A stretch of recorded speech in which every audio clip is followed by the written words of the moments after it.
जब भी हम किसी भाषा में अपने विचार व्यक्त करते हैं, अब चाहे वो लेखन के माध्यम से हो या किसी और माध्यम से, भाषा अपने साथ संस्कृति, परंपरा, इतिहास, दृष्टिकोण, भाव व्यक्त करने का तरीका, ये सब लेकर चलती है।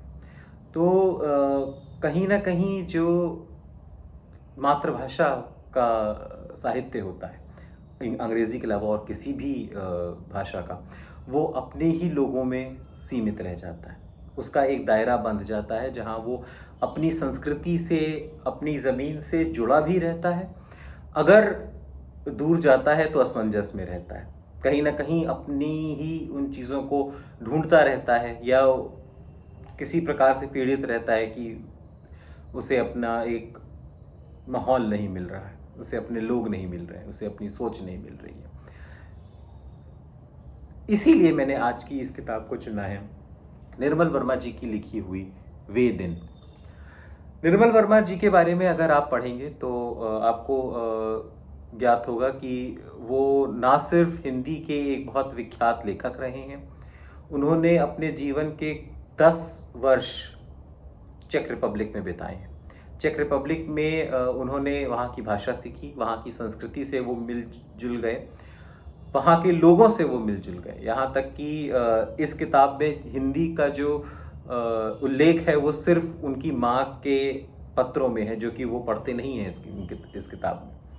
तो कहीं ना कहीं चेक रिपब्लिक की एक बहुत, चेक रिपब्लिक ही नहीं पूरे यूरोप की एक बहुत सुंदर छवि हमें मिलती है, जो छवि शायद हमें यूरोप के साहित्य में ही मिले या कुछ अंग्रेजी साहित्य में मिले, परंतु अपनी मातृभाषा में, हिंदी में उस चीज़ को पढ़ना अपने में एक अलग अनुभव था।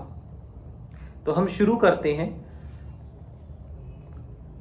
टेलीफोन के पास ही हॉस्टल का प्राइवेट किचन था। कुछ अरब विद्यार्थी वहां खड़े, मैक्रोनी और तली हुई मछली की गंध कॉरिडोर के एक सिरे से दूसरे सिरे तक फैल रही थी। ब्लॉक के कोने में सीढ़ियों के पास एक नीग्रो छात्रा किसी चेक लड़की से बहुत धीमे दबे स्वरों में बातचीत कर रही थी। तो आप देखें कि यूरोप में छात्र छात्राएं कैसे रहते हैं, हॉस्टल लाइफ जिसे हम कहते हैं वो यूरोप में कैसी थी, किस प्रकार मछली खा के या मैक्रोनी खा के या बियर की बोतलों पर गुजारा किया करते थे लेखक जब वो वहाँ थे, और कितने भिन्न भिन्न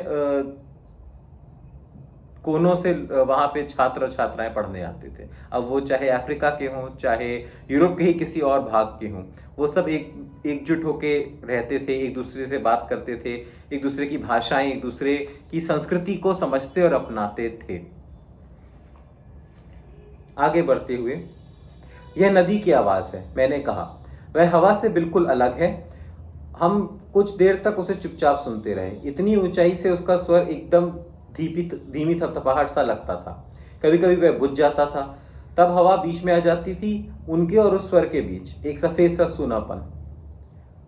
ये दृश्य है एक पहाड़ी का, जहाँ पे लेखक अपनी एक मित्र के साथ खड़े हैं और वो प्राग शहर को ऊपर से देख रहे हैं। तो चाहे वो गिरजाघर की घंटी हो, चाहे वो धीमी बहती हुई नदी हो, या बर्फ से ढके पहाड़ों का सन्नाटा हो, कहीं ना कहीं लेखक ने अपनी मातृभाषा में इन सारी चीज़ों को समेट लिया है। लेखक ने हिंदी की पहचान को छोड़े बिना